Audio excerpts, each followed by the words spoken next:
now we can see a new world coming into view. A world in which there is a very real prospect of a new world order. The new world order does not mean surrendering our national sovereignty or forfeiting our interests. If you buy that, I got a bridge for the desert to sell you.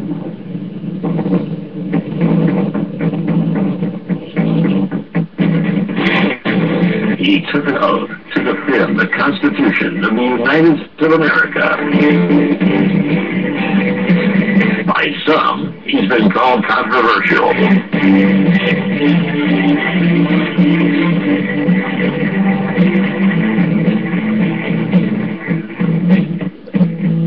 How can I convince you when your ears refuse to hear? You turn your heart away from me each time that I've gone here. Your eyes refuse to meet with mine, they glance away in fear.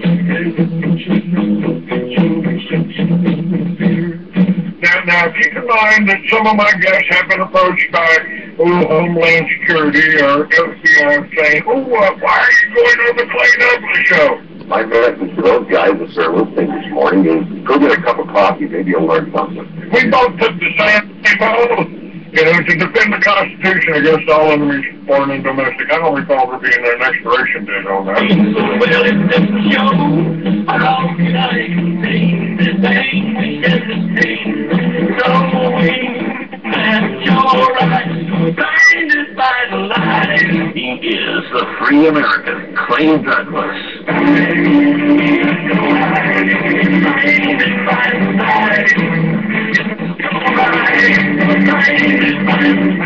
Catch the Green American weekdays at 7 a.m. Pacific, 10 a.m. Eastern. Every time I think about the damage that's been done, the anger wells inside me till I'm almost overcome. I want to tear the moon out of the sky and drop the sun. For the podcast and more details, visit www.freeamericans.com or catch the podcast by phone by calling 832-999-8621.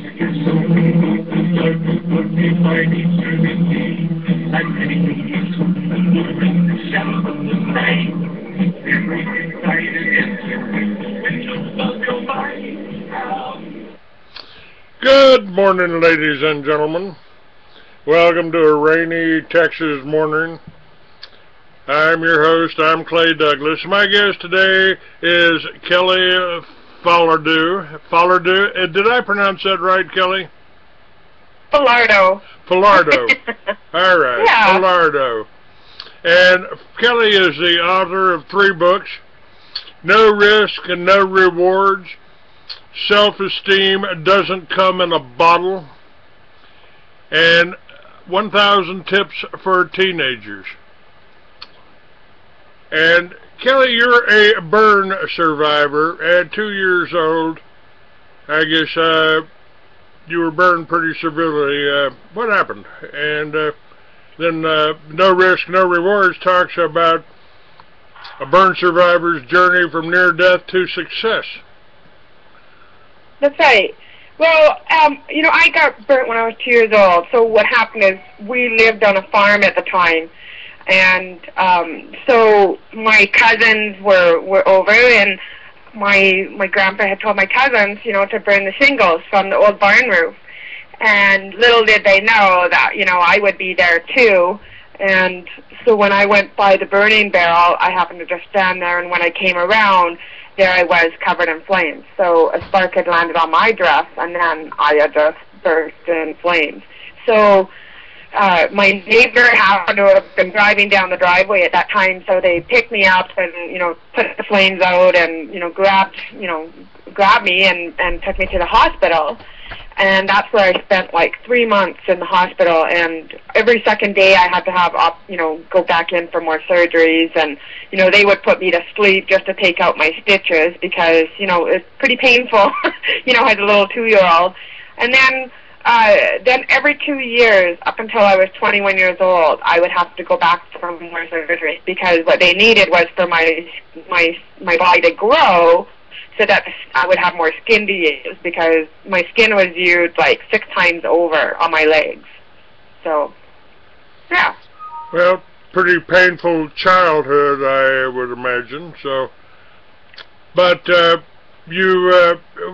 well, tell me about after you turned 21, after you got older. What type of work did you do? What led you to become an author? Well, I mean, I am an author too. I've got a number of books out, but hopefully you didn't have to go to prison to develop a writing career. No, I'm a little bit scared of prison, so I haven't had to do that. But well, when I was, what happened is once I got out of school, then I ended up taking a job as a secretary, because that's what my mom did, and that's what, you know, I mean, I was a super fast typist. I could type 100 words a minute, so I thought, you know, that's what I should do. And that was just when computers were starting to come out. So I started learning about computers, and then I went to work at a hospital. And it was quite interesting because I worked in the medical record department, and one day I actually was in my room, and a nurse stopped me, and she goes, "You're Kelly, aren't you?" And I'm like, "Yeah." She goes, "This was your room from when you got burnt when you were 2 years old." And I was like, "Oh, that's pretty fascinating." And I was quite shocked that the nurse still remembered me, but she did. She remembered me from way back then. So then, you know, I ended up meeting a man who became my husband, and, you know, that was quite an accomplishment for me, because my whole, you know, teenage years, you know, I was the ugly Scarface girl, so I never thought that I would ever end up, you know, meeting someone, you know, who would want to marry me, because I didn't think I was pretty enough, you know. And so from there, I just kept working as a project assistant and, you know, doing odd things, and then I had my own scrapbooking business, and my ex-husband had converted a mobile truck, or a truck, into a mobile store for me, and so people could actually go into the back of this cube van, and it looked like a little store. And then what happened, oh, and I had some kids, so I had my daughter my daughter who's 15 now, and then I lost a baby at 28 weeks, and then I ended up having a set of twin boys. And then after that, you know, I had been with my husband for 24 years, and I had just decided that, you know, I really wasn't in love with him anymore, and you know, we were just both going in different directions, and I decided that, you know, I wanted to be a speaker. And as a result of that, my speaking coach had told me, you know, if you're a speaker, you have to have a book. And I was like, what? I don't have enough content to write a book? And she's like, no, seriously, you need to write a book, because for 2 reasons. One is because a lot of times when people hear you speak for an hour, they might want something more out of you. You know, like they want to know more about your story, and half an hour or 45-minute speech just isn't enough. So they want to buy something about you. And also the second reason is if, you know, you get invited to speak for free, at least you have something that you can sell to make some money. So that was when I wrote my first book, No Risk, No Rewards. And so that was pretty cool, because I didn't think I had enough content to write a book, but, you know, it just happened to be the right time, and I was able to make it work. And then 6 months later, a friend of mine said, you know what, Kelly, you need to become a best-selling author, because when you're a best-selling author, then you get to, you know, command higher fees and get on more stages, and, you know, people really love best-selling authors. So, you know, you really need to do that. And I decided at that point, well, why I can't do it with my current book, because, you know, I've already sold so many copies, you know. Nobody else is going to go buy it again just to help me become a best-selling author. So that was when I decided I would write my second book, called Self-Esteem Doesn't Come in a Bottle. And it became a best-selling book in one day, so that was pretty exciting. Now, so then a year later, I decided to write my third book. Describe that a little bit to me. Self-esteem doesn't come in a bottle, and sounds like you're talking about alcoholics, because that's what they do. I mean, they... Yeah. Well, and it's interesting you bring that up, because that's what some people have said to me. They said, you know, when you said that to me, that was my first thought, that you were thinking about alcohol. And, you know, and the thing is, I said, you know, you're right, because here's the thing. A lot of times people who are alcoholics think that it is going to give them self-esteem, and it doesn't. All it does is it gives them some temporary liquid courage, but it doesn't give them long-lasting self-esteem. But when I'm talking about bottle, I'm talking about Botox. I'm talking about, you know, pills, prescription pills, same thing. You know, a lot of times people think it's going to give them self-esteem. Or makeup. You know, makeup comes in tons of bottles, or shampoo bottles. And what happened is many times, as I was growing up, many women would come to me and they would give me a bottle of something and they would say, hey, this is going to take your scars away and make you beautiful. And I'd be like, are you kidding me? You honestly think I believe that whatever is in that bottle is going to take my scars away and make me beautiful? And what makes you think I need my scars to disappear either in order to be beautiful? And so I really love that title for that reason, because so many times people think that they can just take something and all of a sudden they're going to have this, you know, amazing ability, and it's going to make them feel better, and it's going to give them confidence, and it really doesn't. Well, you know, you just you triggered another thought in my mind, because it's one of my little crusades here. You know, the magic in a bottle is what the pharmaceutical industry does to us, and I assume that would include the makeup industry. But yeah, you know, my mother and grandmother raised me, and by themselves, and they were drug addicts, and I never really understood that. I didn't know that. I don't think they knew that. And I didn't really realize that until I was about 22, 23 years old, riding a motorcycle, and took one of my grandmother's little red sleeping pills. Whoa, Granny! I thought you were just a little old and feeble, but wow, you know, you've been stoned out of your gourd on these reds for 40 years. But they do that. They Americans are the most drugged people in the country, and I'm not talking about smoking pot. Mm-hmm. You know, the pharmaceutical companies. And if you watch the Super Bowl, every other commercial is a commercial for some kind of drug, and that the first 30 seconds of the commercial tells you how it could kill you if you take this. Now, be sure and, you know, before you take this Viagra, check with your doctor to find out if you're healthy enough for sex. Yeah. Well, yeah, you know, and that's the whole thing is, you know, the media and the pharmaceutical companies try to convince us that we're not good enough unless we're taking whatever it is that's in that bottle. And that's, you know, that's the sad part about it, is that's what people believe. You know, and same with makeup. People believe that they're not going to be beautiful unless they wear makeup. And, you know, and that's where they're wrong. I mean, for some reason, makeup just doesn't give me my wow factor. You know, I've had professional makeup artists put makeup on me, and I just don't get it. It doesn't make me feel wow. And, you know, and I'm not saying don't wear makeup, because some people, you know, they really, truly love it, and that's awesome for them. But I don't like it when people think that they have to wear it in order to be beautiful or in order to be more confident for somebody else. Like, you need to do whatever it is that's going to make you feel confident, not, you know, what's going to make somebody else feel confident about you. Well, one of the things that I try to tell my guests, my audiences, rather, is that they don't call television programming for nothing. So they you know, and what they're telling you ain't always good for you. So yeah, exactly.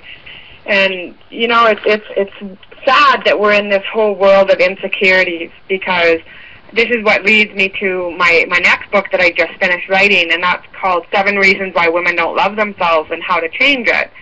And you know, one of the first reasons is that women just don't want to love themselves, you know, because they're just so stuck in this world that we have to look and be a certain way, and we don't. We can be ourselves. You know, you can be a startup girl like me and still be beautiful. And, you know, if you just quit worrying what everybody else thinks of you, you can have a lot more amazing life. I find it interesting the way you started out, too, because, again, one of the things that I talk about a lot on my shows are getting back to the foundation of every civilization, and that is the self-sufficient family farm. It's how you grew up, right. Wasn't it? I did. I grew up on a farm. And today they've convinced you, you need to be in the city. Well, I can't move to the country because I got jobs here. I've said, actually, I promoted my Liberty Village concept, which says, you live in a neighborhood? Where'd that neighborhood come from? Oh, yeah, somebody's farm. Somebody bought the land, this farmer's own, and they put these little ticky-tacky boxes on it that you call a home. You know, there's a couple of simple things we could do. We could grow food, not grass, in the backyard, and put solar and wind. I mean, I've crossed the country many times, and there's still farms out there with a windmill pumping the water up, generating some of their power. So we got the wind and the sun, everything God gave us. Why don't we do that in our neighborhoods? Why don't we put solar on the roof, wind generator on the roof, and a garden in the backyard, and then you don't need the government for much, or the banks for much. Yeah. Well, it was interesting. I was talking to a girl on Saturday, because I teach people how to write and publish their own books. And so she was saying, you know, because she lives on the farm, and she thinks it's just crazy that we're spending so much time and money, you know, mowing lawn. You know, because she said this is just crazy. We're using up gas and putting, you know, harmful chemicals in the air by mowing the grass. You know, what we should be doing is making gardens out of that, and then we would have food, and we would be able to, you know, produce our own food to be able to eat it, you know, instead of here we are mowing grass that is useless, you know. And we're having our food shipped in from Mexico on these diesel trucks. And, you know, that's to me, that's ridiculous, too. Now, there is some progress here in 6 states, and I really covered this in my May issue of the magazine. There's 6 states that have a company called Bright Farms has started working with the supermarket chains to put greenhouses on the roof of the supermarket, so they're growing GMO-free vegetables on the roof of the supermarket, so when you go in the store and buy a head of lettuce or some tomatoes, you're getting something that was grown that day, picked that day, and without any cost of gasoline, without any having to truck it in. That's exciting. I think so. I think it's so. It's you know, wonderful thing about ingenuity, and of course the 9th plank on the Communist Manifesto is corporate farms. Can you say Archer Daniels Midland or Monsanto? GMO foods. So, yeah. Well, I think that's a pretty fascinating idea. I think more people need to do that type of thing. That's for sure. Yes, it's there are changes that are going. You know, anytime a communist regime takes over a country, they go after 3 classes of people in order. The farmers are the first. They don't want you being able to feed yourself. We've actually got something else that's happening right now that I've been working for 45 years, and that's the legalization of marijuana, the restoration of hemp, because hemp was a rotational crop. And if you plant hemp in the field and then you plant the next season, you plant vegetables, those vegetables are healthier for you because the soil's been depleted. The hemp restores the nutrients to the soil. So that's happening in Colorado, in Washington, and where they're also discovering that while the THC gets you high, the CDBs in the hemp heal just about everything. You know, our body was built to accept that, and you can just do a little spray bottle of the CDBs and do everything from cure cancer to the common cold, practically. They're really making some, I've got some stuff on my website, on my Facebook page about that, and my website here, because I think it's really important. We're starting to get healthy again. We're starting to, and you know, if you eat right, I mean, for 20 years, 20 years ago, there was a doctor, actually I believe he was a veterinarian, put a tape out called Dead Doctors Don't Lie, talking about what's wrong with us is lack of the minerals. Our food just ain't giving it to us anymore. But you know, Right. I'm really happy to have you on the show, because there's a lot of bad news out there. The government here, and you've managed to overcome adversity and build a career. I'd even like to spend some time with you, because I've got a number of books out, and you know, I'm always looking for ways to improve that. And some of the books that I wrote 45 years ago as science fiction are all happening now. Oh. Well, and you know, and that's the whole thing about life is, you know, just kind of like what my mom taught me, you know, if you get handed lemons, you make lemonade out of it. And, you know, that's basically what happened with me, as I was, you know, I believed that there was a purpose, there was a reason that I got burnt. And, you know, I didn't know it at the time, and now I do. And I know that, you know, part of my life was all about having all these struggles and, you know, being called the names and going through all this, you know, challenges, so that I could learn to overcome adversity, and so I could learn to teach it to others. And, you know, I get so annoyed when, you know, I see women who, you know, won't go out the door because they've got flabby arms. You know, I mean, I recently got an email from a lady, and she said, you know, I was supposed to have lunch with my friends, but because my skin didn't look right, I canceled. And I said, are you kidding me? Seriously, like, do you really think that, you know, your friends would have noticed that your skin didn't look perfect? You know, like, come on. Like, that is just crazy that, you know, you wouldn't go for lunch with your friends and have fun. You know, I said, the thing is, if you would have gone, you would have been conscious for maybe 2 minutes about your skin, and then you would have had fun. Instead, you stayed home, you know, and was feeling sorry for yourself because your skin wasn't perfect. You know? Well, that's part of the TV. If you don't look like one of these actresses on that you see on television, that's kind of a negative programming. And even our news, they want you to be afraid. And I don't think there's any reason for fear out there. I think we can conquer anything. And I also agree with you on this making lemonade thing. Well, and you know, the crazy thing about, you know, the superstars is that they don't even look like that. I mean, they've got professionals that put makeup on them, and if you were to see what they look like before that makeup, you know, you'd be amazed, and you'd be thinking, why the heck, like, how?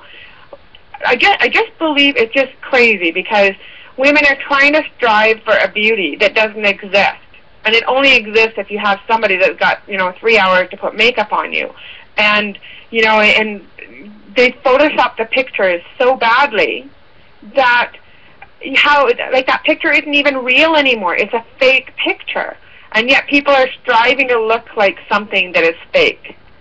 And that is what I just get so annoyed with. Because if you would just be natural and just be your authentic and real self, you would have a much more drama-free life, and just accept it. That's who you are. So, anyway, but, you know, that's my opinion. and as much as I just want, you know, teenage girls and women to just, you know, smarten up and just stop being so hard on themselves, because they're striving for a beauty that doesn't even exist. Like, the beauty they're striving for is Photoshop.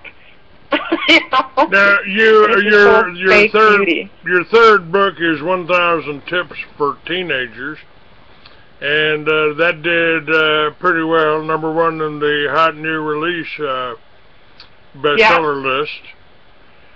What about that? I mean, you know, I'm kind of down a bit on the public school system, because I feel like they're indoctrinating our children rather than educating our children. And go ahead. Here's my issue with the whole school system, is that I think they really need to change to help kids learn better. And I think we have this whole group of kids that are so bored, and because what used to work 20 or 30 years from now or ago doesn't work now. And kids need more stimulation, and they need to learn in different styles, and they can't learn just by sitting at a desk and listening to a boring teacher all day. You know, and that's the whole thing, is that we need to adapt our teaching methods to the way that teens are going to learn. And when we can do that, that's when we're going to have a whole group of generation of teenagers that are inspired to learn and be productive citizens. Well, I agree with that 100%. My friend here says she's a teacher, and she agrees with that 100%. And I agree with it because I helped start Timothy Bible College and the Little Red Schoolhouse, and I'm kind of down on what actually got me started in this magazine and this radio show was what happened at Waco. I mean, these children were being educated at home. They were being educated in Christianity in a church, and they went in and killed them to save them from a suspected child molester. It was wrong, and so I started this magazine and this radio show to try to get the truth out. One of the things we started was Little Red Schoolhouse. Now, we've got the computer system and the internet now, so Timothy Bible College and Little Red Schoolhouse is all done at home on the computer, and so the children don't have to spend 8 hours in a prison-like school anymore. They've really got a choice there. Yeah. Yeah, and I believe that that's a lot of, big reason why a lot more parents are homeschooling their kids, is because then they can teach them in other ways without having to just sit at a desk, and listen to teachers.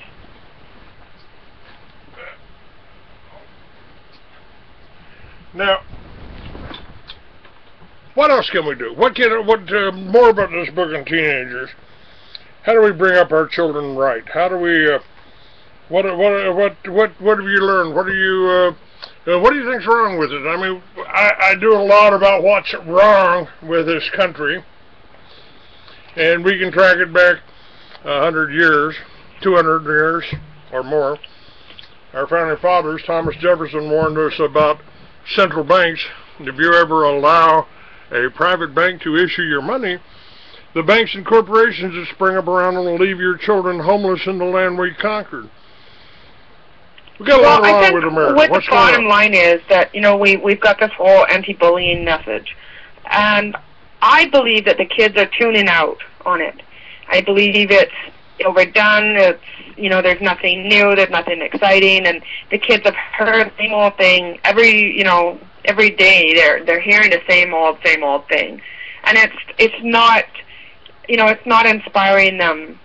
So I believe that kids are tuning out. And the reason that I know that is because I was supposed to speak at an event, and I did speak at it. There was supposed to be 650 kids at this event on this anti-bullying day, and they had like 20 different speakers.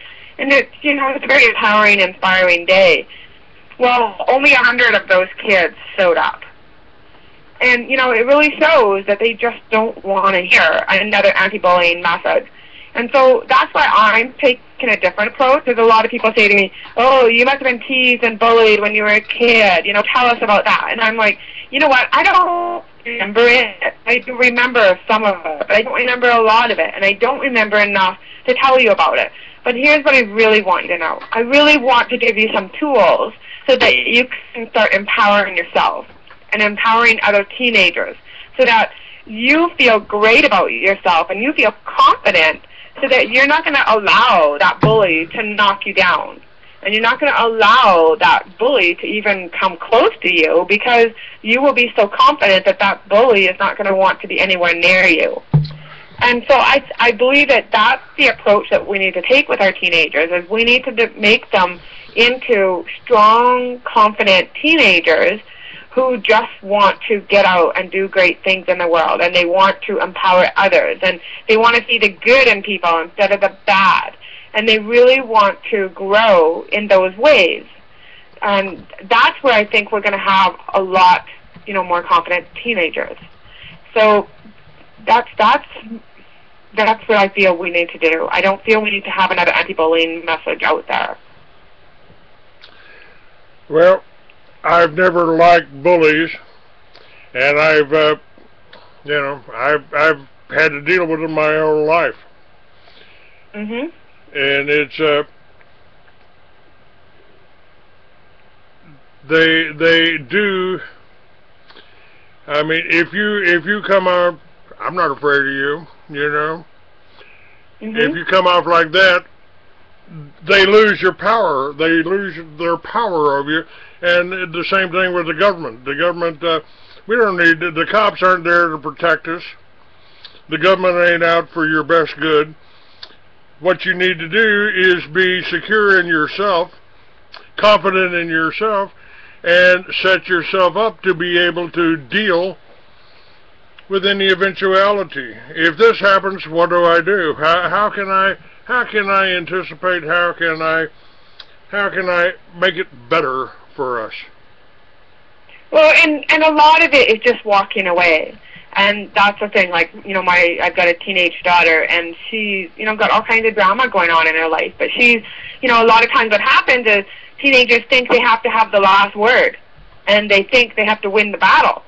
Well, it's okay to not win every single time. You know, it's okay to not have that last text message.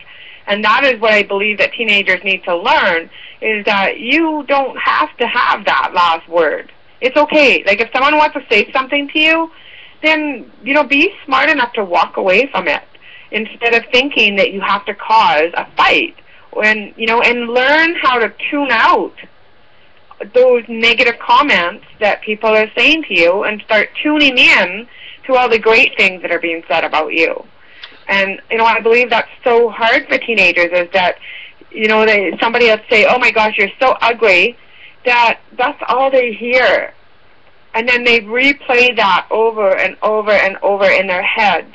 And they keep hearing that somebody had told them they were ugly, instead of, you know, replaying over in their head that they believe they're beautiful, or that their mom thinks they're beautiful, or that, you know, their auntie and uncle thinks they're beautiful, and replaying all the good comments that come out of, you know, different discussions. And well, what is it? Where does this come from? What is making people, children, and I get this a lot on adults too. If I talk about the medical benefits of cannabis, you know, I've got somebody going, oh, what are you? You know, you're a druggie, you're a this, you're a that. You know, if you talk about Israel's treatment of the Palestinians, well, you're an anti-Semite, oh, you're a racist, what's going on with people that they've got to pick these fights? The big thing is that they have to stop believing it. So, like, is it true? You know, I mean, that's what you got to ask yourself. Is this statement true? And 99% of the time, it's not true. So if it's not true, why are you believing it? Why are you believing something that you know isn't true about yourself? for example, I divorced my husband 3 years ago, and so now I'm doing the dating thing, and I was on an online dating site. And this guy said, he started texting me, and he said, you know, Beauty Queen, right? And I'm like, what? And, and my first reaction was going to be, oh, my God, what a jerk. Are you ever an asshole? How dare you? And I thought, why? Why cause that drama? So instead, I said to him, you're right. I am no beauty queen in your eyes. He said, but I'm beautiful in my own eyes, and that's all that matters to me. And here's the thing. A lot of women would just say, oh, my gosh, he says I'm not a beauty queen. What the heck? I must be ugly. Oh, my God. And they go running and they look in the mirror and they're seeing everything that's wrong about them. And I was like, basically, F you. I'm not going to believe something that I know isn't true. I know I'm beautiful, and I don't need you, a jerk, to go and tell me that I'm not. And I said I'm not going to allow him to take that power away from me. I feel great about myself. I feel beautiful, and that's the truth. And I'm going to believe that about me because I know that to be the truth. And his truth and my truth are going to be different. And I don't care if he doesn't believe I'm a beauty queen or not. It doesn't matter. His opinion doesn't count in my world because he's nobody. I don't even know the guy. So why believe him? And this is something that I teach teenagers and even women, is why are you giving somebody your power away? You don't need to, and they don't deserve it. And you deserve to believe whatever is true about you. And that's how I believe, is you've got to believe what's true. And if it's not true, then don't believe it. Well, it's what I do. Matter of fact, I broadcast on Truth Radio, and it's really what I've always been after. I want to know the truth. I don't want to just buy into somebody else's concept. I don't rarely go to church because I believe we got a direct link with God. It's called a conscience. Mm-hmm. So is this negativity that you've witnessed? I mean, I witness it every day in some way or other. I'm in a lot of different chat rooms. There's always some sort of negativity in this world. But it's your choice to decide whether you're going to believe it and buy into it or not. And that's another reason I had to end my marriage, was because my husband was so negative about everything, and he saw the world as full of doom and gloom, and I saw the world as full of possibilities. So what should I do? Should I believe in his world, or should I believe in my world? And I believed that I could see a future for myself. I could see that I could make money. I could see that, becoming a speaker could be, I could help people, and I could make a lot of money at it, and I could write books and get on stage and, and teach people and get my message out there and get people to believe that they can be beautiful no matter what they look like. And so, yeah, there's tons of negativity out there, but if you try to be negative around me, I'll correct you. I'll be saying, oh, yeah, really? Okay, if that's what you want to believe, go ahead, believe it. But I don't believe that. This is what I believe. And that was why I ended my marriage. I didn't want to believe that my life was going to be full of doom and gloom. I wanted to believe that my life was full of possibilities. And when I believed in that, that's when I won, the Fierce Woman of the Year. I won the Woman of Distinction. I got the, medal from the Queen. I became a best-selling author. All because I believed that the world is full of possibilities.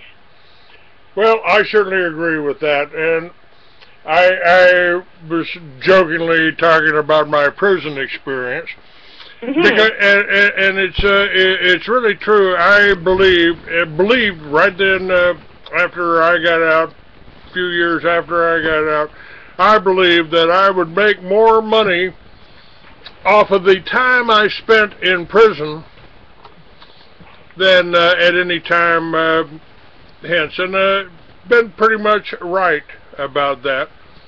And it's not even, and I haven't even got around to the good part yet. It's right. I did time in Texas back when it was a potential sentence of 99 years for marijuana in Texas. Right. And I actually met people that were doing 20 years in a Texas penitentiary for having a joint. So I got active. While I was there, I wrote novels, science fiction novels, about a world where victimless crimes had been abolished, and that marijuana and hemp was available on any street corner, any drugstore, any shop, anywhere in the world except for 6 states. Right.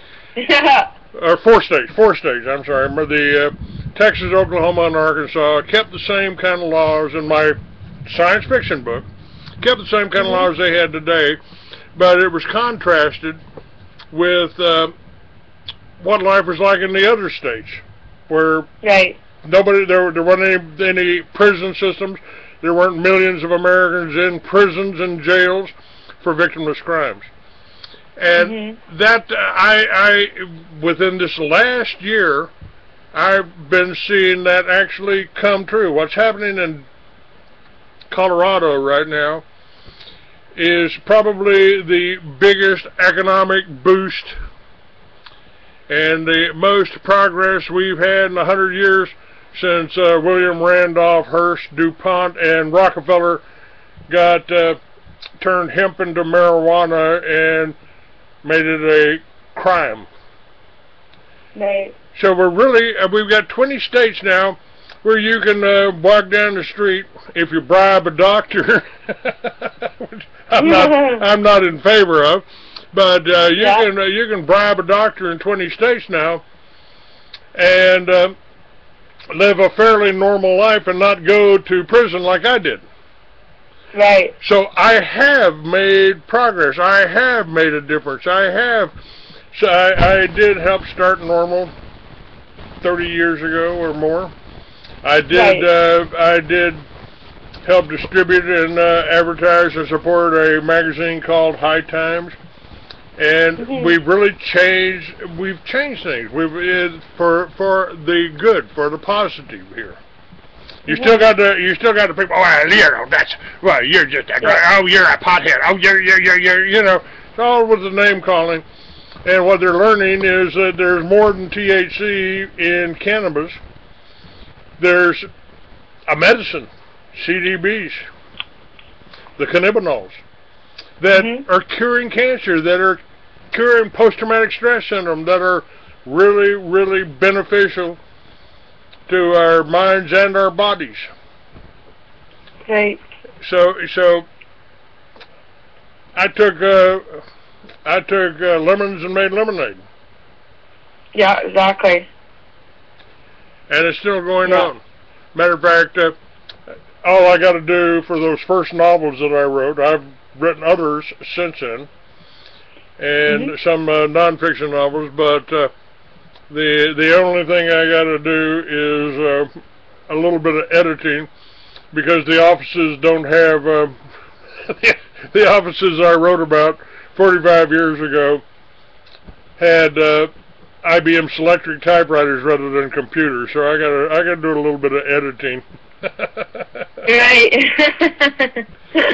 Let's talk about your books. How did you find the publishers? What I've found is that publishers don't want to talk to you unless you got an agent. Agents don't want to talk to you unless you've got a recommendation, a referral. And I've been working for myself for 45 years, so I don't really have anybody to refer me. How did you do your publishing? How did you get your books out there and on the bestseller list?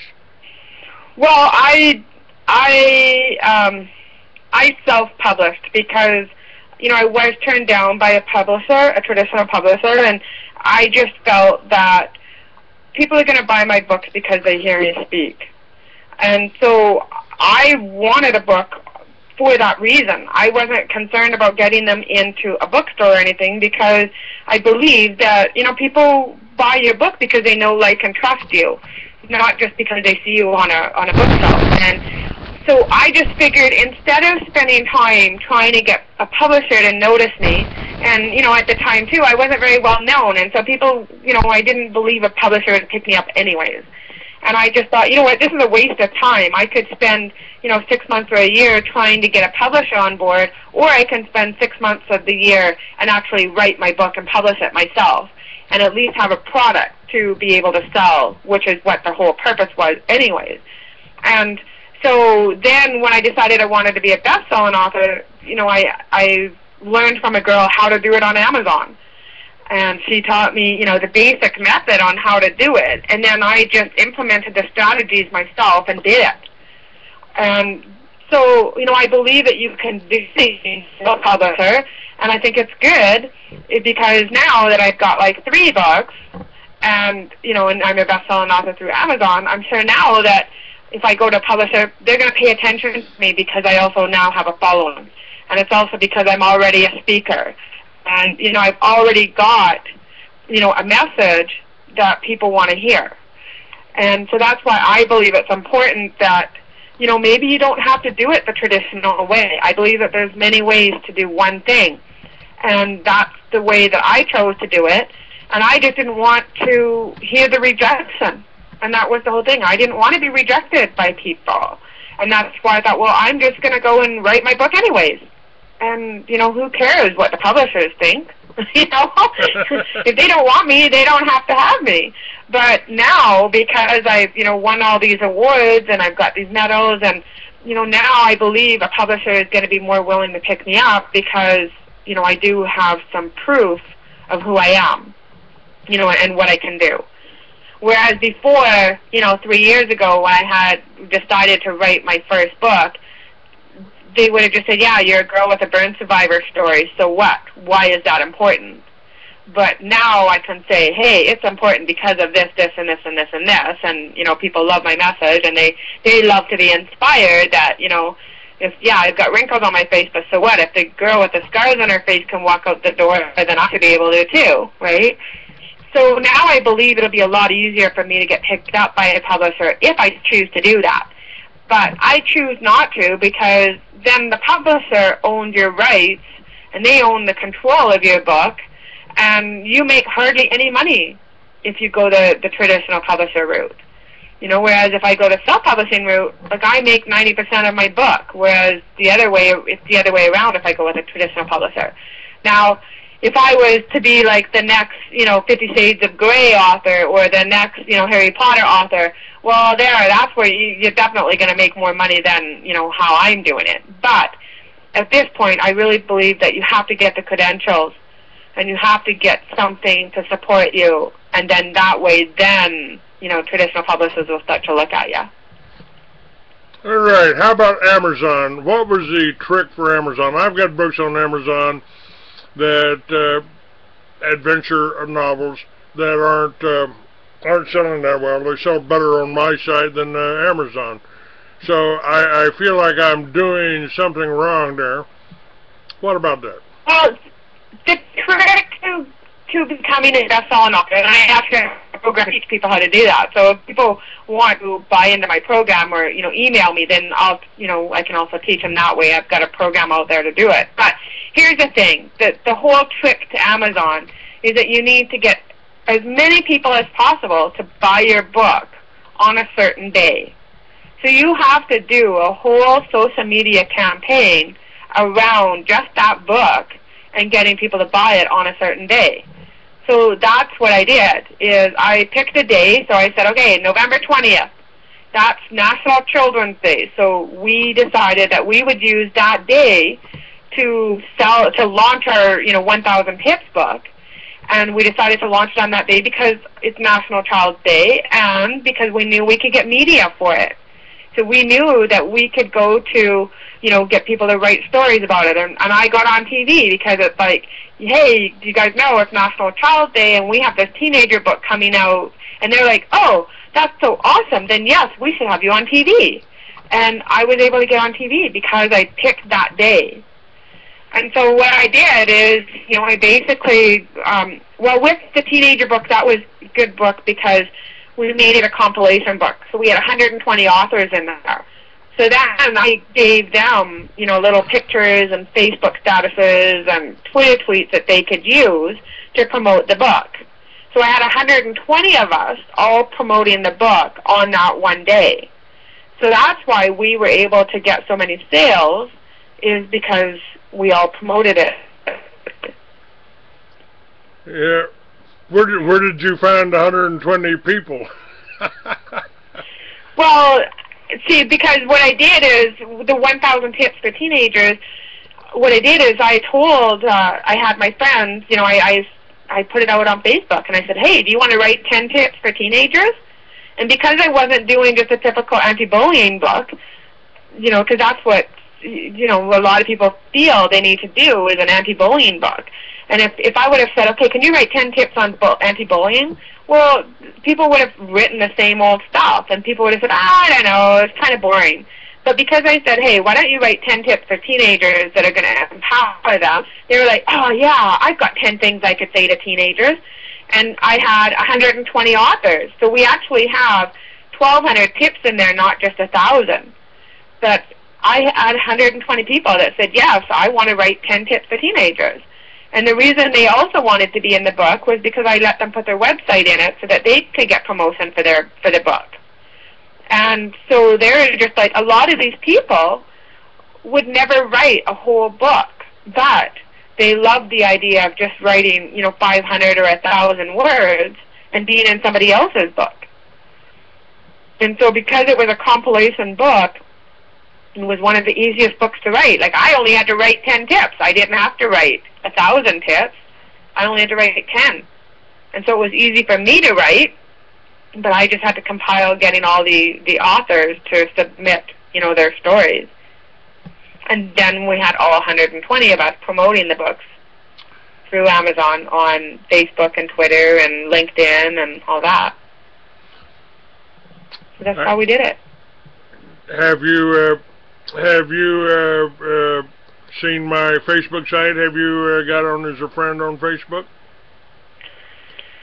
It's free. I haven't been on yours, but I do have my own Facebook fan page, but I haven't checked out yours yet. But I will. It's Free American 69, and I'd love to add you on to one of my friends here and get. Of course, this show will be up on my Facebook site, and you're welcome to go there and share it. You're really amazing, and I'm excited about what you do. How do you set these classes up?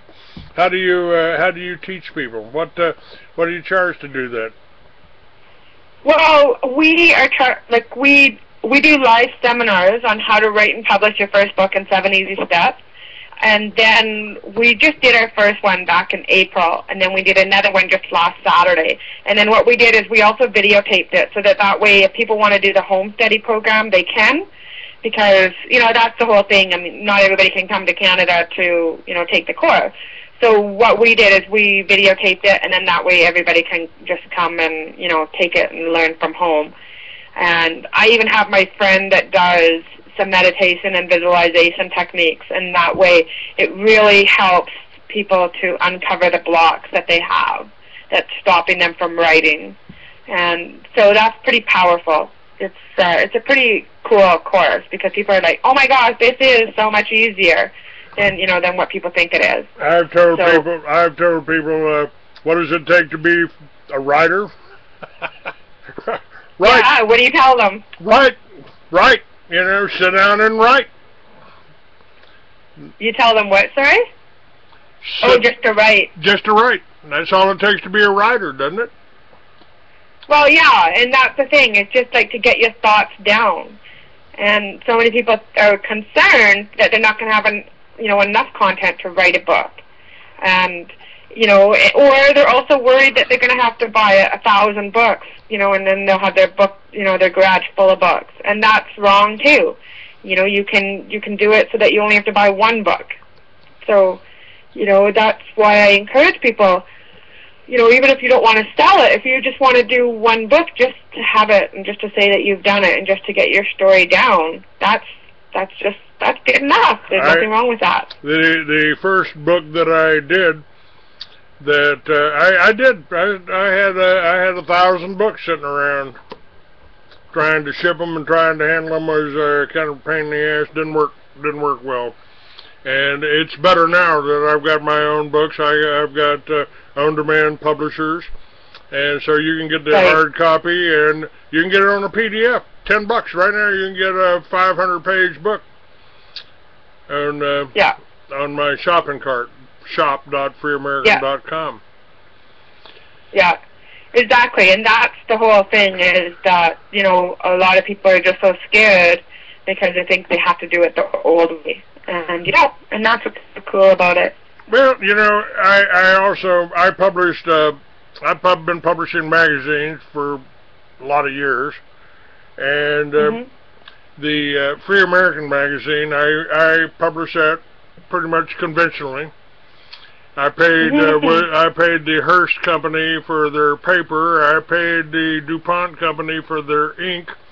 I paid the Rockefellers for their gasoline to ship it by UPS or post office. And I decided to cut out all the middlemen. So now I do a PDF of the magazine every month. I put it up on my website. And you can get it for $2.99. You used to pay $5 for it in Barnes & Noble, but Barnes & Noble took their cut, too. Yeah. So I cut out all the middlemen. You can buy the magazine directly from me for $2.99. And, I don't have to pay Barnes & Noble, and I don't have to pay... for the paper, and I don't have to pay for the ink. Yeah. Yeah, well, and digital is the way to go now. I mean, that's definitely what, most people are doing now is, digitally. And that's especially me being, people are saying, okay, what do you do? What about teenagers and stuff? And my whole thing is that, because when I speak, I let people text me. And so I spoke at this school, and I got 184 text messages from the teenagers. And, people are like, oh my gosh, what did you do about that? And I thought, well, you know what, I could write a book, but I don't really want to because kids don't really typically read books much anymore. So they want something that's going to be digital. They want stuff that can be read, on their iPads or on their phones or on their laptops. They're not, they don't go to stores to buy books anymore. They buy stuff online, and that's why you have to, think about that and think about doing a Kindle version and that kind of thing. Yes, I'm on. I do have Kindle and all that. So I'm a little ahead of the curve, and the new novels and the direction I'm going in now. It's actually my goal to see. The progress made in Colorado happen in every state. So working on that right now. What about your next book? What are you going to be doing here? We got a little station break coming up here in a couple of minutes, so that only lasts for a few seconds. But and then we've got all the time after that you need. And what's your next book going to be again? Well, I just finished doing an ebook, and it's called 7 Reasons Why Women Don't Love Themselves and How to Change It. And so that's a free book that people can download off my website. So they can go to howtoloveyourself.org, and you can get that book for free. And I also did a teenager version of it. And the teenager one is, 7 Reasons Why Teens Don't Love Themselves and How to Change It. And so same thing, people can get that for free also. And so yeah, and I love it. So it just, women and teens are just so hard on themselves, and so that's why I felt the need to really do something, something a little bit different than what I typically do. howtoloveyourself.org. Yes, howtoloveyourself.org. All right, I'll add that here. I've got that up. All right. Great. Discover what's really going on. Hold on. That mainstream media won't tell you. At Truth Radio, you can listen live or listen to a large selection of archived programs. TruthRadio.com. The truth is out there. All right. Free ebook, 7 Reasons Why Women Don't Love Themselves. That will be up on my website. And in this show, howtoloveyourself.org. We're adding that now. You know, I really like this. I mean, the progress that we have made here, I think, is incredible. People, you know, I mean, I'm working on my master's degree in divinity and political science, and I tell people, man, I like this 21st century. It's a hell of a lot better than the first. You know, burning bushes are passe. I think God uses the internet today. Right? It is the 21st century, and we're able, you know, you're really talking to you, having you on my show here, really gives me a lot of hope, because the people there, the negativity that we talked about earlier, it's rampant out there, and all it really takes is people say, instead of people trying to find what's wrong with somebody else, they need to say to themselves, how do we work together? What can we do together? How can we make things better? And, you know, if we make it better for ourselves, then we should be making it better for our neighbors. We don't have to be, we don't have to the negativity. We don't have to fight with one another. How do I put it up here on the on my website?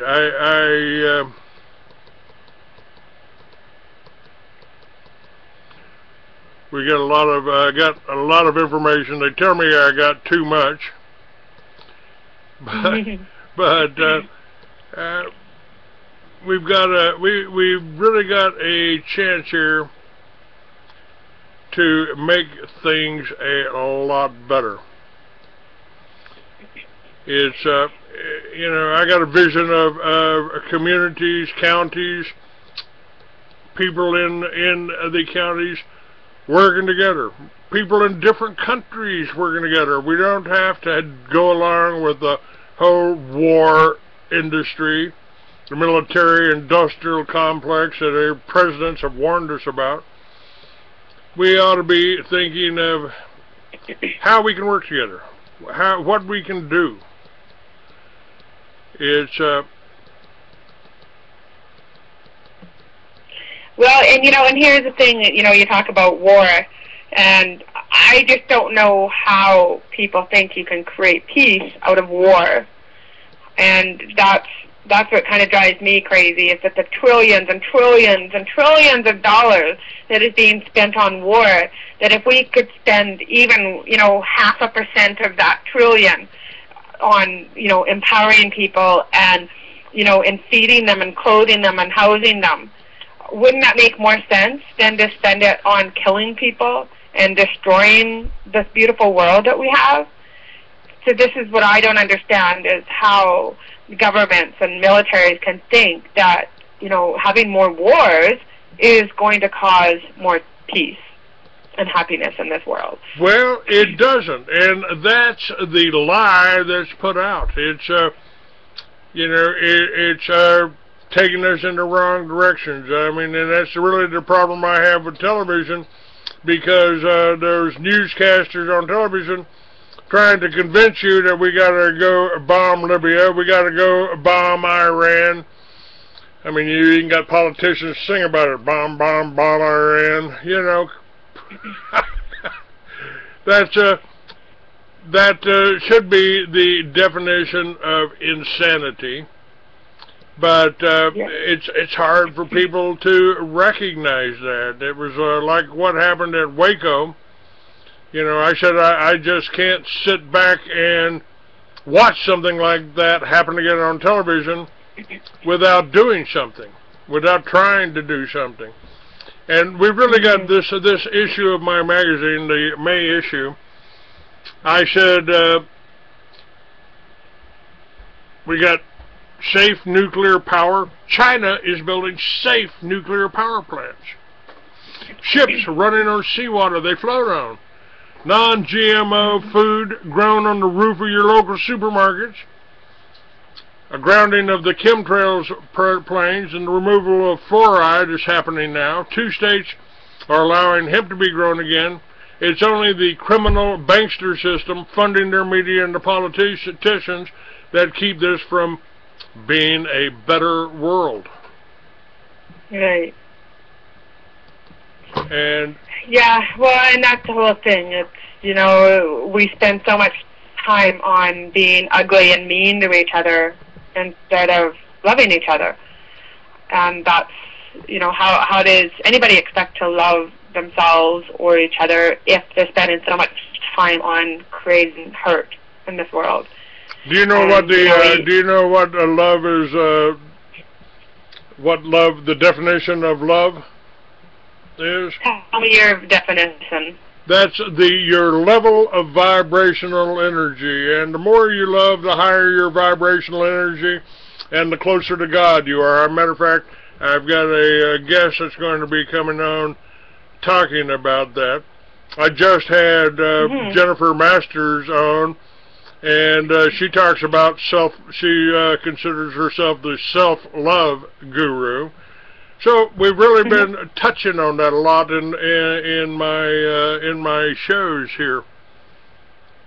And I've tried to point out those who are trying to enslave or control us, but we must fight evil without becoming evil. You know, I said, as Willie Nelson, one of our great American heroes, said, my heroes have always been cowboys, and, you know, I still ride my steel horse with a cowboy hat, not a helmet, but I don't hate Indians.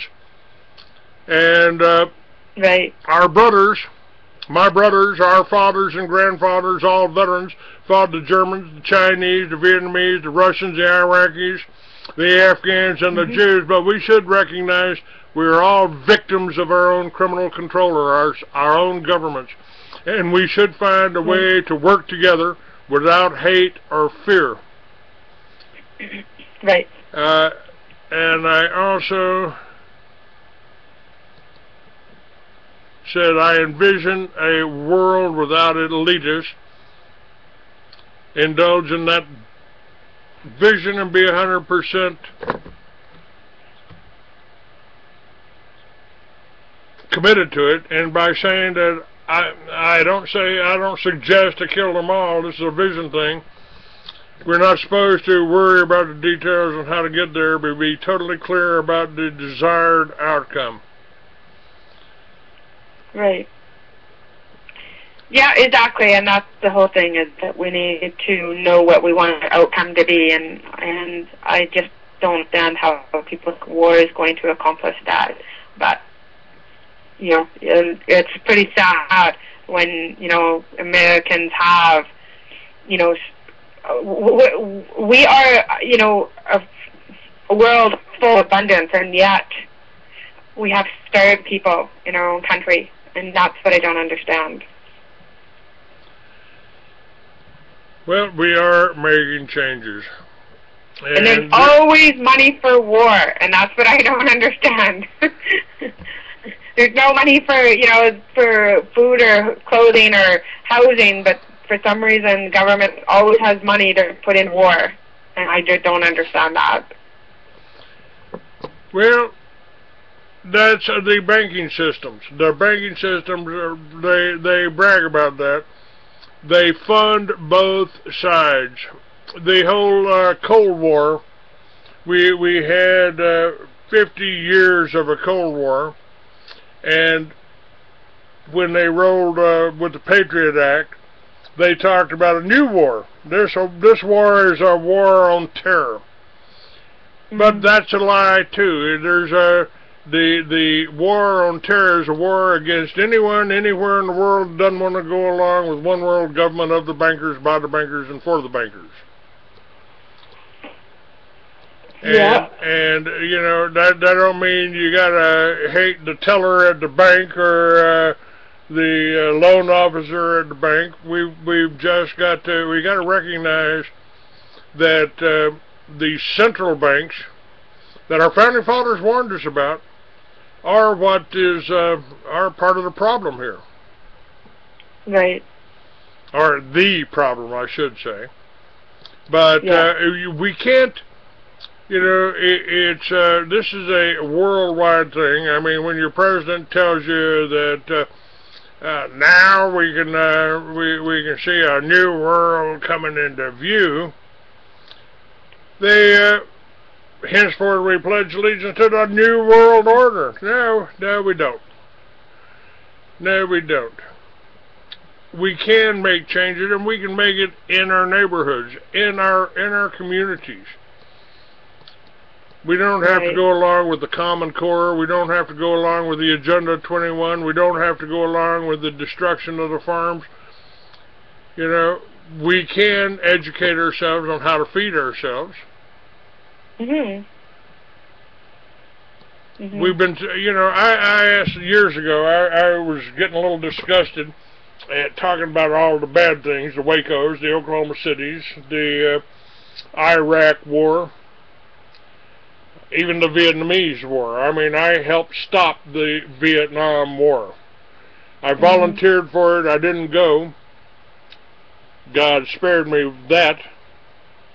But I did sell peace symbols to every Kmart and every Spencer's Gifts out there. And you had people like Steppenwolf and the Country Joe that were giving us the music that we kind of marched to, and we really we made a difference. We made a difference. Right. Up until 10 years ago. Well, I have to get going. I've got some stuff that just come up, so is it okay if we end this interview? Absolutely, dear Kelly. I appreciate that. I've got your books up on my website now. Oh, thank you. I appreciate that. And we will add that up on my Facebook page. Just send me a friend request, and we'll get that. I appreciate having you on. I appreciate your positivity in a negative world. Thank you. Thank you very much. Thank you. I totally appreciate the honor of being able to be on your show today. Thank you very much. All right, dear. Thank you very much. Okay, you take care. Have a great day. You too. Bye-bye. Okay, bye-bye. All right. Now, let's see. Let's see here. Let's do a little bit more education here. Let me pull this up.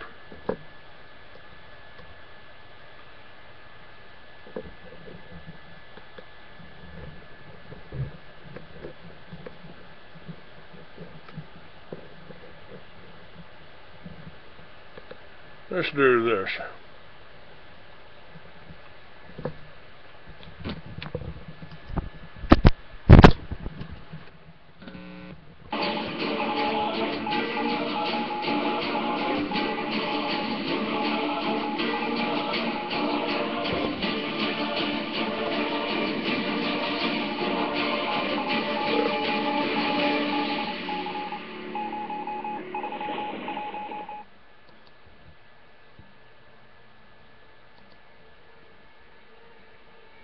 We are anonymous. Wake up now. It's time to open your eyes and awaken. from the strong medication and mental sedation that your government placed upon you and your nation for many generations, deceiving you with sworn oath that the Constitution will be protected, but never mentioning the suspension of the first Constitution, or that there are two constitutions in the United States. First was suspended in favor of a Vatican corporation in 1871. Since 1871, the United States President and the United States Congress has been playing politics under a different set of rules and policies. The American people do not know that there are two constitutions in the United States. The first penned by the leaders of the newly independent states of the United States in 1776. On July 4, 1776, the people claimed their independence from Britain and democracy was born. And for 95 years the United States people were free and independent. That freedom ended in 1871, when the original Constitution for the United States for America was changed to the Constitution of the United States of America.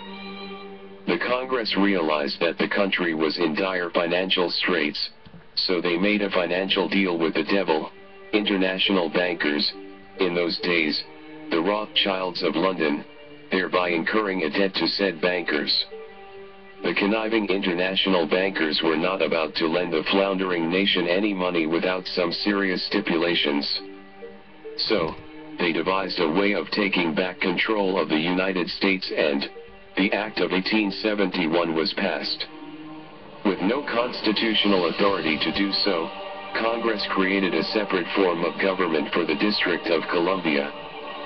With the passage of the Act of 1871, a city-state, a state within a state, called the District of Columbia, located on 10 square miles of land in the heart of Washington, was formed with its own flag and its own independent constitution, the United States Secret Second Constitution. The flag of Washington's District of Columbia has 3 red stars, each symbolizing a city-state within the 3-city empire. The 3-city empire consists of Washington, D.C., London, and Vatican City.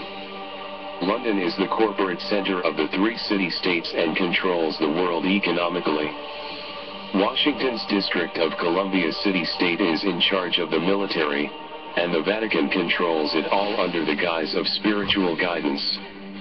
Although geographically separate, the city-states of London, the Vatican and the District of Columbia are one interlocking empire, called Empire of the City. The Constitution for the District of Columbia operates under tyrannical Vatican law, known as Lex Fori, local law. When Congress passed the Act of 1871, it created a separate corporation known as the United States, and corporate government for the District of Columbia. This treasonous act has unlawfully allowed the District of Columbia to operate as a corporation outside the original Constitution of the United States, and in total disregard of the best interests of the American citizens. POTUS Obama at the Vatican corporate headquarters. POTUS is the chief executive, president, of the Corporation of the United States, operating as any other CEO of the corporation, governs with a board of directors, cabinet officials, and managers, senators and Congress. Obama, as others before him, is POTUS, operating as vassal king, taking orders once again from the City of London, through the RIIA, Royal Institute of International Affairs. The Illuminati, founded by the Society of Jesus or Jesuits, the largest Roman Catholic religious military order, headed by the Black Pope, created the Royal Institute of International Affairs, RIIA, in 1919. The American equivalent to the RIIA is the Council of Foreign Relations, CFR.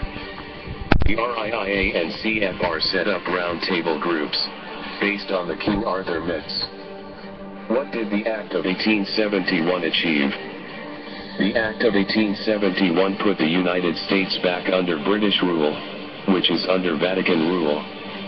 The United States people lost their independence in 1871.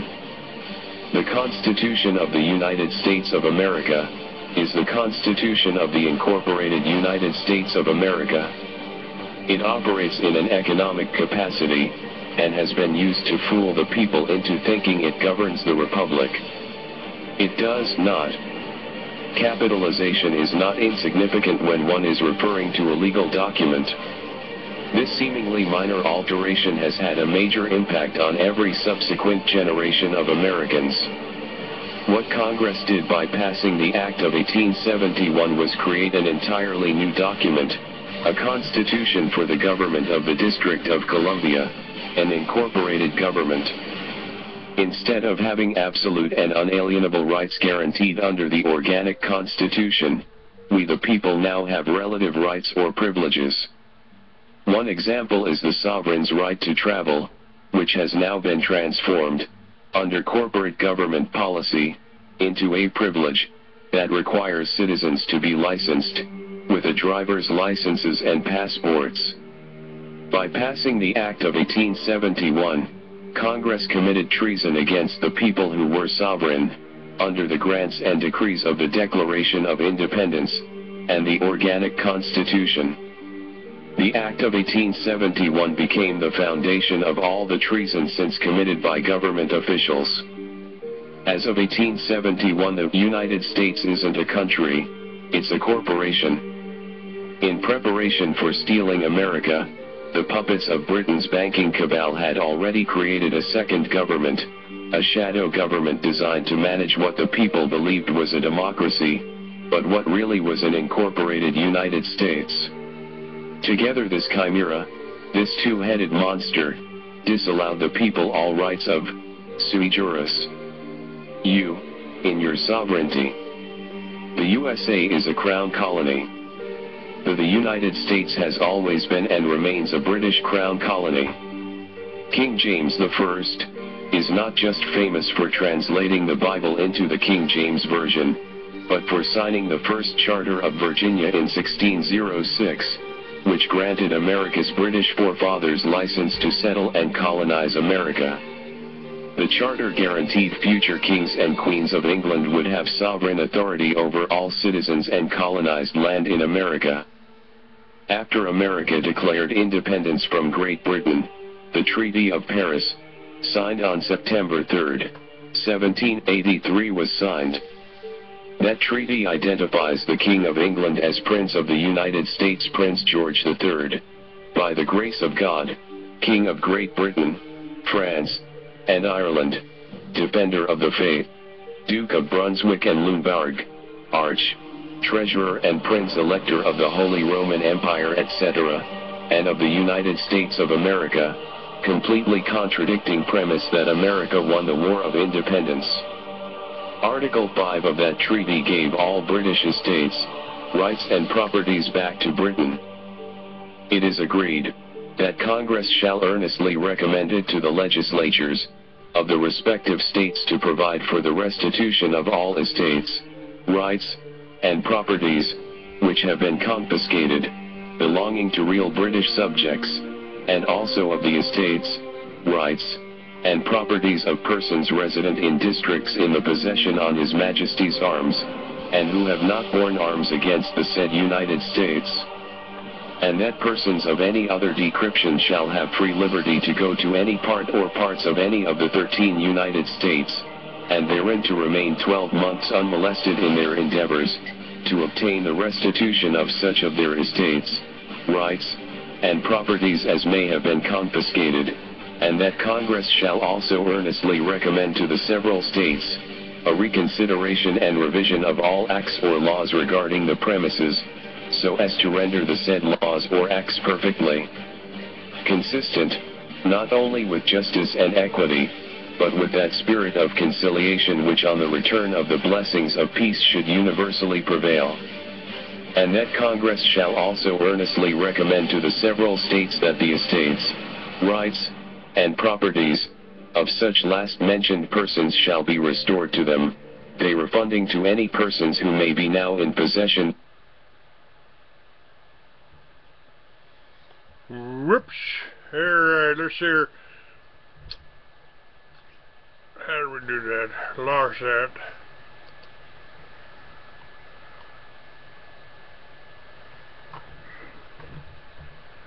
How do we lose that?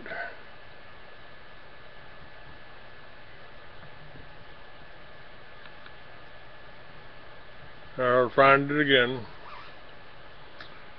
Hold on.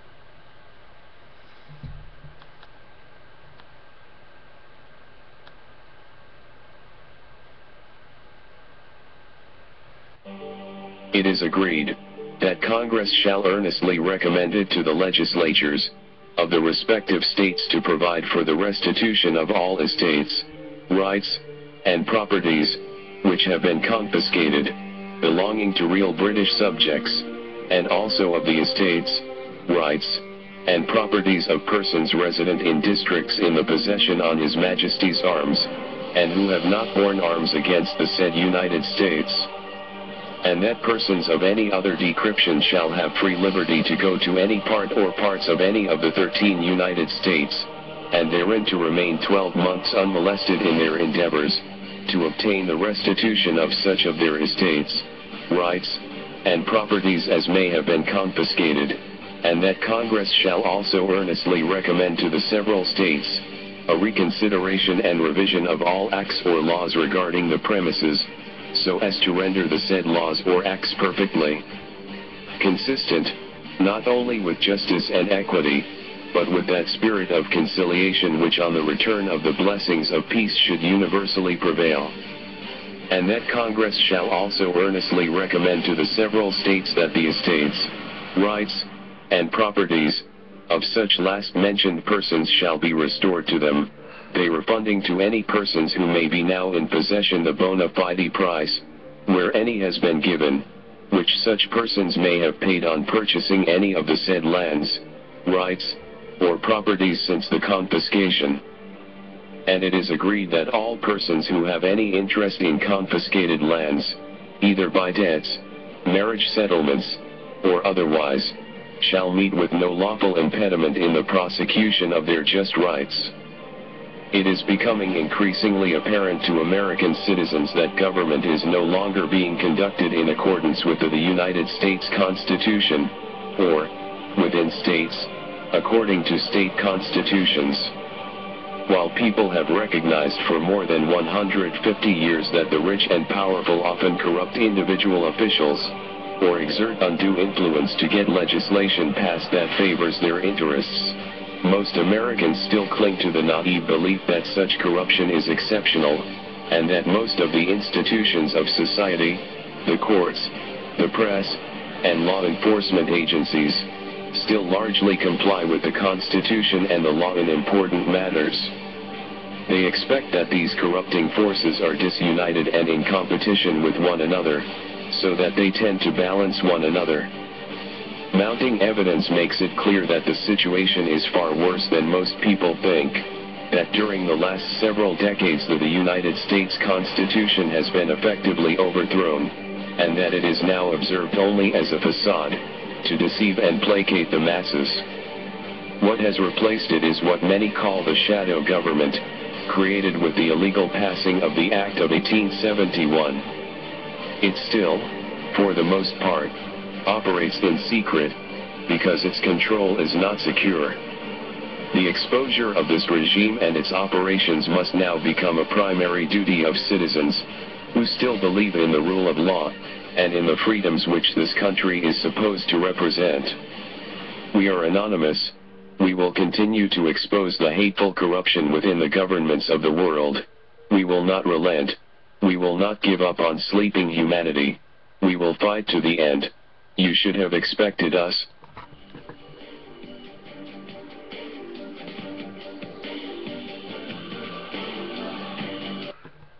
All right, little message there from Anonymous, and what do we got here? We got 30 minutes here. Let's see what else we can do. This is, again, what I've been trying to tell you. Die from cancer. Currently, our national debt is more than $15 trillion and increases by $3.5 billion each day. The U.S. has more drug law violation prisoners per capita than any country in Europe has total prisoners. These issues are serious. What can we do to solve these problems plaguing our country? What if one simple little thing could cure cancer, tackle our national debt, and free up thousands of nonviolent prisoners from our already overcrowded jail system? What if all of these major problems facing our country and many others could be solved by changing one little thing? What if that one thing was legalizing marijuana? THC, CBD. What if knowing the difference between these letters could save your life?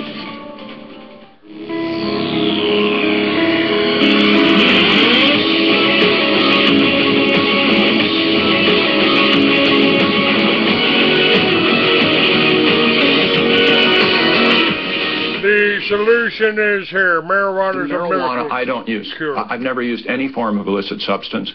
Most people watching this wouldn't either. However, if they would, they're probably using it already because it's fully available anyway. I think marijuana use should be legalized across the board. We have seen that prohibition has failed. Marijuana should be available legally for adults for both medical purposes, but also for as an alternative to alcohol. It's safer than alcohol, and adults should have legal access to it. Drug prohibition as a policy is the biggest failed policy in the history of the United States of America, second only to slavery. Currently, marijuana is classified federally along with heroin and LSD as a Schedule I drug, meaning it has no accepted medical uses. This is where the debate over marijuana becomes, well, debatable to say the least. Some people would argue that cannabis certainly has medicinal use. There are almost 500 molecules in the cannabis plant. Approximately 100 to 110 of them fall into the cannabinoid category. THC and CBD are two of the 100 cannabinoids. CBD stands for cannabidiol. Unlike THC, however, CBD is a non-psychoactive component found in the plant. Many doctors and patients are now saying that along with THC, CBD, although less known, is an even more beneficial component of the cannabis plant. Internally, we have, just like there's THC and CBD in the plant, those are phytocannabinoids, we have cannabinoids in our brain that are called endo, if we're inside, in the brain. Scientists located two cannabinoid receptors in the body. One called the CB1 receptor, which can be found in the brain, and a second one called CB2, which is mainly in the cells of the immune system.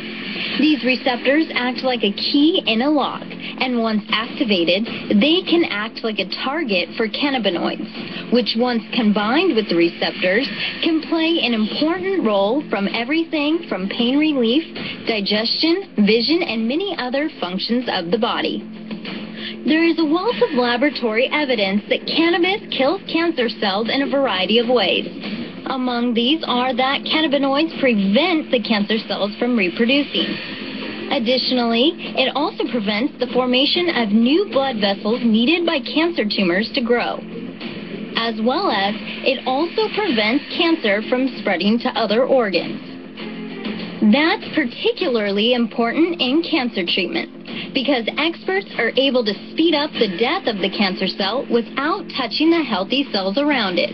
This is not the case with current cancer treatments, such as radiation and chemotherapy. And it appears that we have a 2-AG deficiency, just like a lot of people have serotonin, norepinephrine, dopamine, thyroid, all sorts of deficiencies.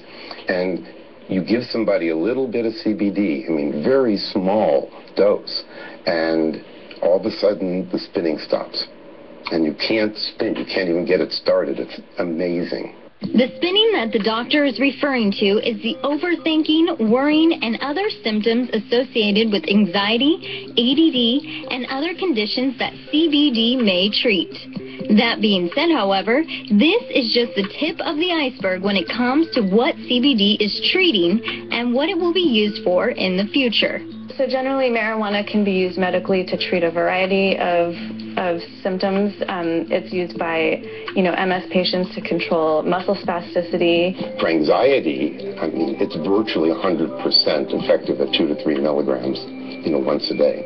We're hearing more and more about marijuana's treatment in cancer, in some forms of brain cancer, glioblastoma. There's a lot of work going on around the world. There's a huge study going on, showed that a 21-day treatment of CBD, and CBD alone, kills the cancers.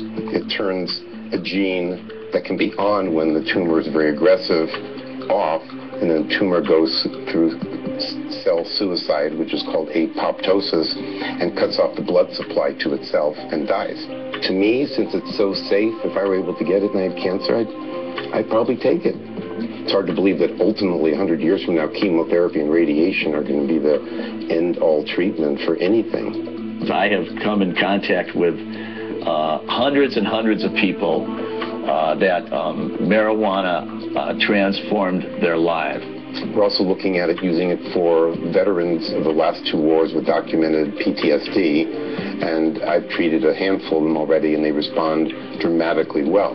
There is actually going to be some news coming out of a country, I can't say where, because I was promised, but that they're going to be sending CBD-rich medicine to all of their population because they have a lot of PTSD there, and the prescription use is increasing. So I think we're going to find over the next, handful of years, this is going to become routine. Aside from the U.S. dabbling with the new CBD cannabis, this undisclosed country mentioned is Israel, whose government is already said to be growing the beneficial strand at Tikkun Olam, Israel's largest and most advanced medical marijuana facility. Because it's been really hidden, not just hidden because it was historically lost genetically in the plant, or nearly lost, but also because our own federal government patented it in 2003. Obviously, if you patent something and you sell licenses to grow it, you must feel it has some use. And it's a big, big, big, big dollar deal. So they want to be in this business, and they're in the business. The new CBD treatments can be ingested through a spray bottle form. I'm not a huge promoter of smoking because in medicine, you just waste 90% of it. Goes up, as Professor Cheech and Chong said, in smoke. 90% of the cannabinoids go up in smoke.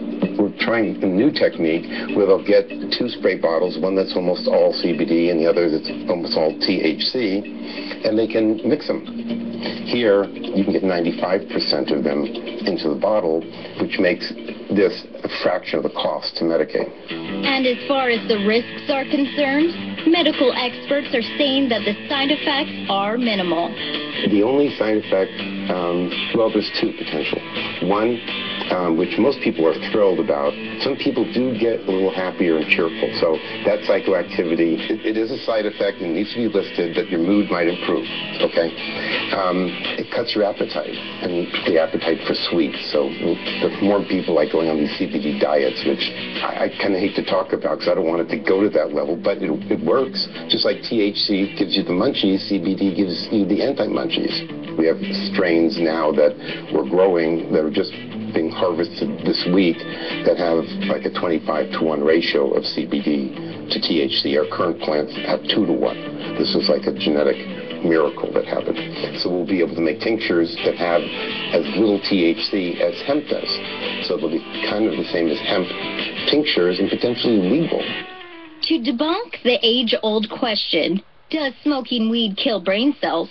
Well, as far as the CBD is concerned, the results are quite the opposite. It saves brain cells, and if your brain cells are injured, it helps heal them quicker, and heart cells as well. But dosable cannabis medicine is the future.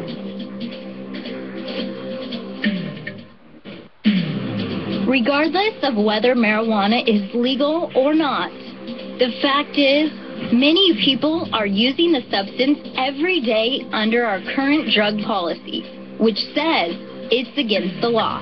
Many estimates claim that 16.7 million people reportedly used the illegal substance within the last month, and not all of whom have medical conditions. Some people just like the mind-altering buzz and use it recreationally. Tens of millions of people in this country smoking weed. I mean, are we kidding ourselves? You know, certainly I know of a few, anecdotally of a few people who are, you know, stand-up lawyers, doctors, professors, whatever, that you wouldn't think of as your classic stoners who happen to be marijuana users. If so many people are using it already, why is the leafy green substance illegal? Well, certainly like most things that are labeled bad, there is a monumental moral debate going on across the country. We have perpetuated this failed system for so long, basically because of one reason: children. My kids are going to do it is obviously a reasonable concern. There's lots of things which may be reasonable for adults but are not a good idea for kids.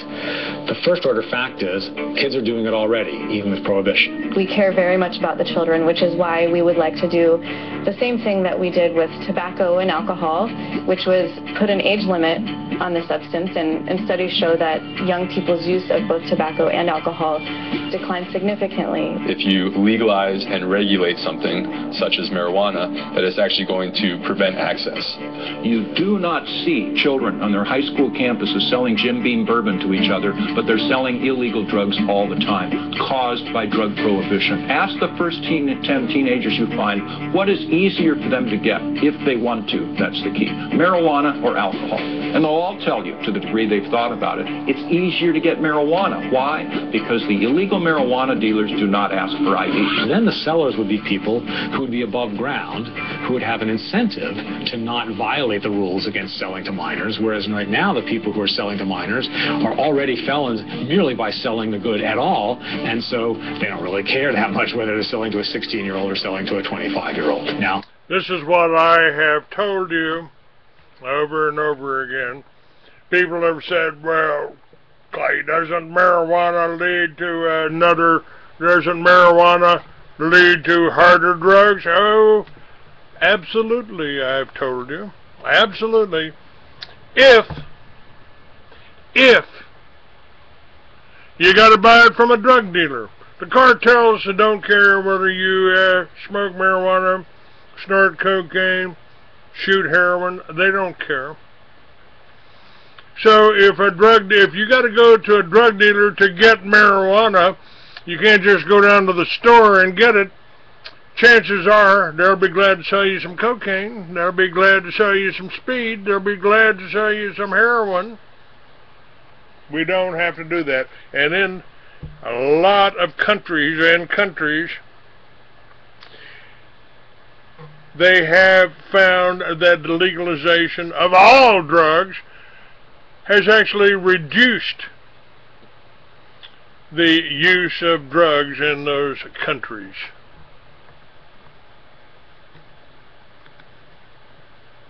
Maybe more kids will do it if it's legalized, although our experience with alcohol, it doesn't really suggest that. One person's focus on the use from a moral perspective shouldn't crowd out our focus on all these other effects of causing lots of violence in Latin America, which presumably also has a moral dimension, if you want to think of it in those terms. When it comes to marijuana, people are essentially legislating morality.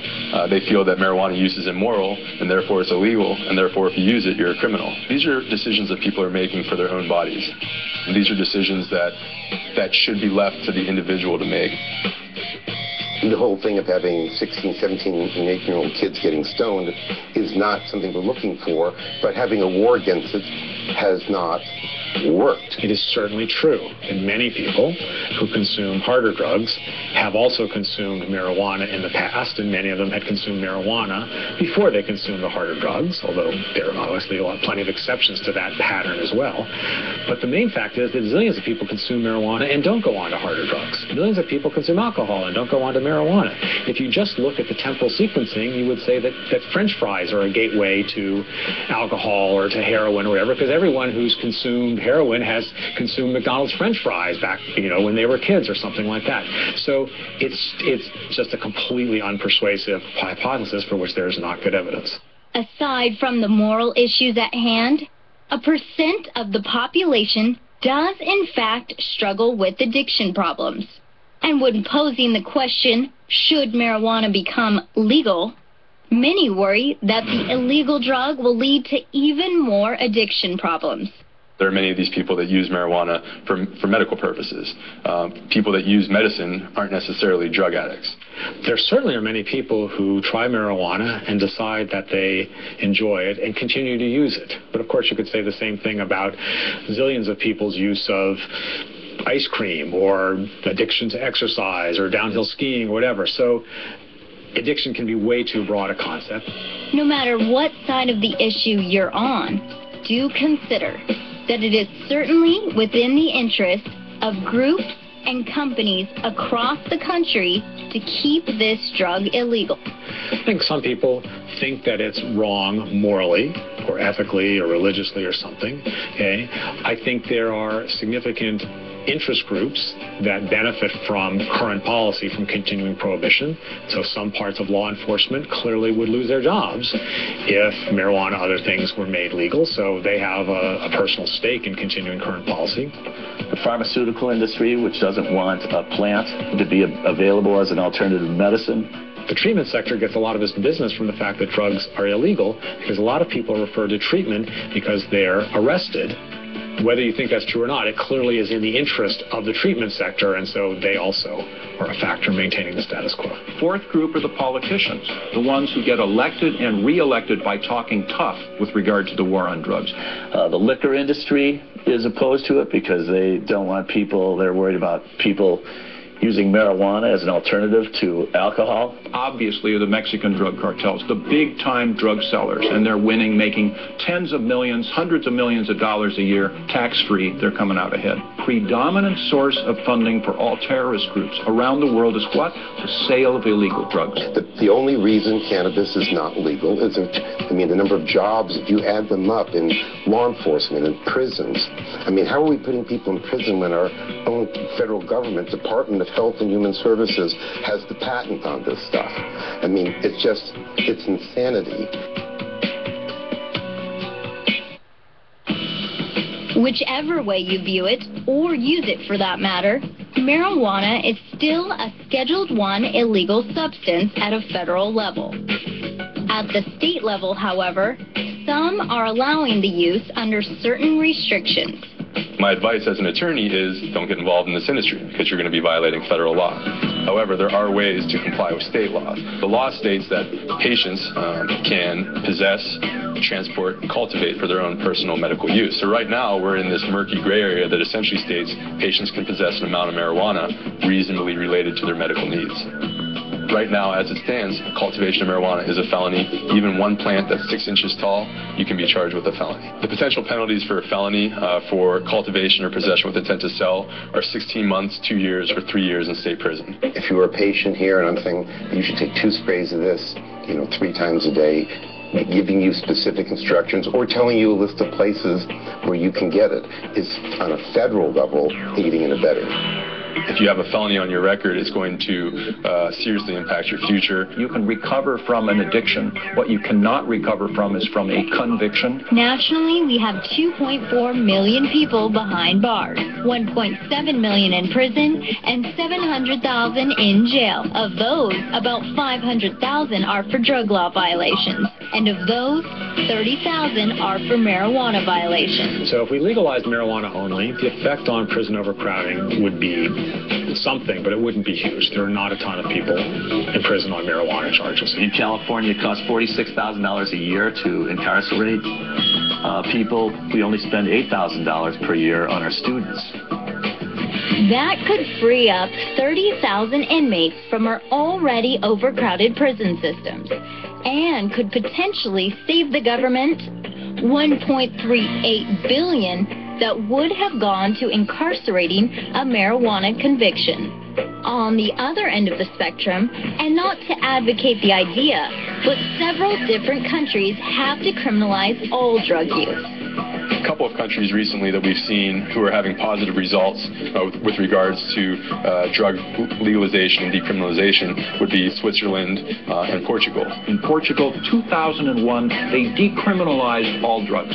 All drugs. What happened? Well, first of all, they found that drug usage remained the same. If anything, it went down like 0.2%. So by and large, it stayed the same. We can learn from the Portuguese experience. It's working.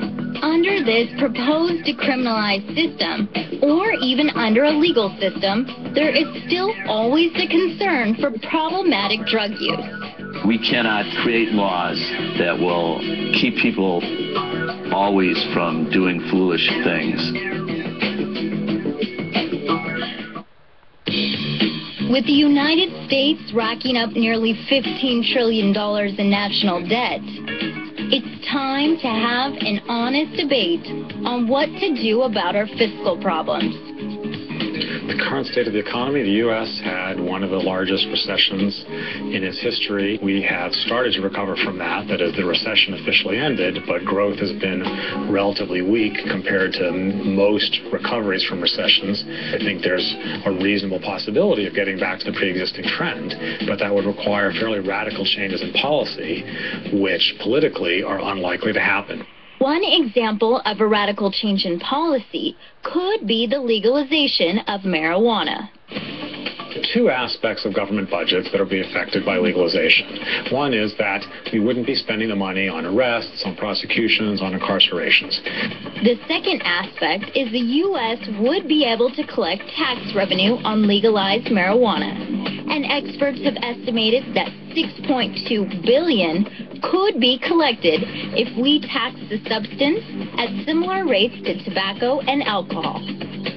For instance, the current price on a pack of cigarettes in New York City is nearly $11. More than half that elevated price is comprised of city, state, and federal taxes. I would regulate marijuana like wine. In effect, marijuana is the largest cash crop in the state of California today, and in many ways it's the largest cash crop in the United States. In California, the number 2 crop, by the way, is grapes. So that tells me that somebody's using it. So instead of prohibiting it, which brings in the worst of all worlds, let's treat it like wine. Let's have a statewide organization, the Alcohol Beverage Control Board, that governs wine, put in their enforcement and everything else. We lose more cash, more money from the United States of America because of drug prohibition than anything else other than oil. It's like people in a never-ending line pushing wheelbarrows full of $50 bills back into Mexico or Colombia or whatever. So that money could be saved. I think if we legalize marijuana, that would mean having it be available to anyone who wants to purchase it for whatever use.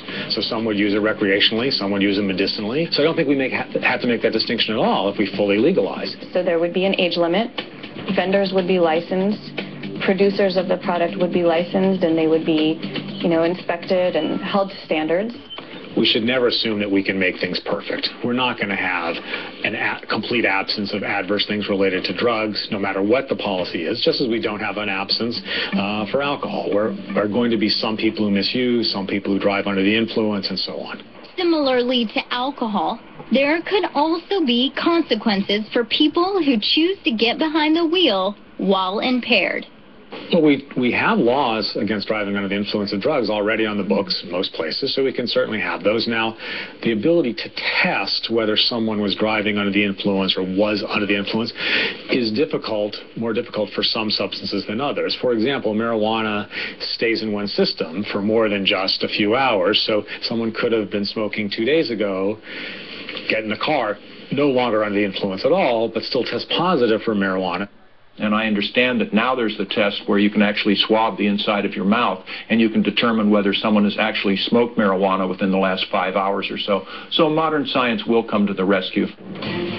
Under our current system for alcohol and tobacco sales, we do not see a violent black market style distribution associated with these sometimes addictive substances. If marijuana were to also become legal, this violent trend may subside. So bringing the market above ground should eliminate a huge fraction of violence, which is mainly due to the illegal nature, not to the use of the substances per se. It eliminates the corruption, because the reason for the corruption is the illegality. You don't see much corruption in legal markets. Nobody has any particular incentive. Talk about Mexico, for example. More than 50,000 people have died a violent death in Mexico because of this war on drugs. Has nothing to do with drugs whatsoever. It has everything to do with drug money. The corruption, the violence, the killing is all a response to drug money. And by the way, it's our drug money that has done it. Shame on us. Besides diminishing the harms associated with drug violence, another area of improvement is quality control. Most of the harms are caused by the unknown strength and the unknown quality of the drugs, and that's critically important. When we had alcohol prohibition, we had what I called the bathtub gin effect, where you'd get a bad batch of the alcohol and it would attack your nervous system. A lot of people died, a lot were put into comas. That went away completely when we repealed alcohol prohibition. I mean, there's no way there's not going to be battles. There's no way the pharmaceutical company is happy about this stuff because it's sold at like 1/8 to 1/10 the price. I sort of think that it might change a lot under a sort of Nixon goes to China scenario, that a conservative Republican will come out for legalization. I think in some ways it's harder for a moderate or liberal Democrat to come out for it, because those politicians are going to fear that if they do that, they're going to lose everybody in the middle. A second-term conservative might say, you know what, this is my sort of gift to the future. It's time to say that the emperor has no clothes on this issue. I think it's inevitable that it will be legalized. We will look back on it the way we look at women's suffrage, segregation, gay rights, and we're going to wonder how could we have perpetuated such a failed system for so long. Anyone who's watching this program should really just consider the cost to society of marijuana prohibition. Look at how much it's costing us in law enforcement, in prisons. So I think really what people should take away from this is that by regulating a substance such as marijuana, we can have much more control over it. It's time for the U.S. and even the world to rethink the current drug policy. By prohibiting a plant, we are creating much more costs and benefits, and our nation can't afford it. It's time to change.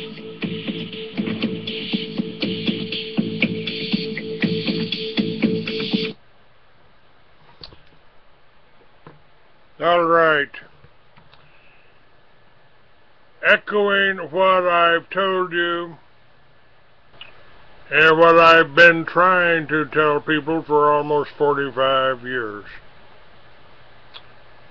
We do have we're making progress. Medical marijuana was a start, but we don't need to support the whole medical industry, and it's part of the medical industry that just trying to keep a hold of your money. I can tell you I've been smoking off and on for 45 years, and there is no health risks to this. At 67 years old, oh my God, be 68 next month, I am healthier than most men my age that have never smoked. Now, I need your help to keep doing this. I tend to work with the groups that are working for the legalization. I intend to start working with the shops in Colorado that are supplying you and the suppliers here. I'm going to do stories on that just like I did for the motorcycle industry. But I need your support. I need a little bit of help. Got things that we've got to do, things that we got to check on, and I need your support. FreeAmerican.com, make a donation, order some magazines. The magazines are your best tool to wake people up and realize, and sure will have a lot more of effect than Colonel Harry Riley's Operation American Spring. ain't constitutional, ain't gonna happen.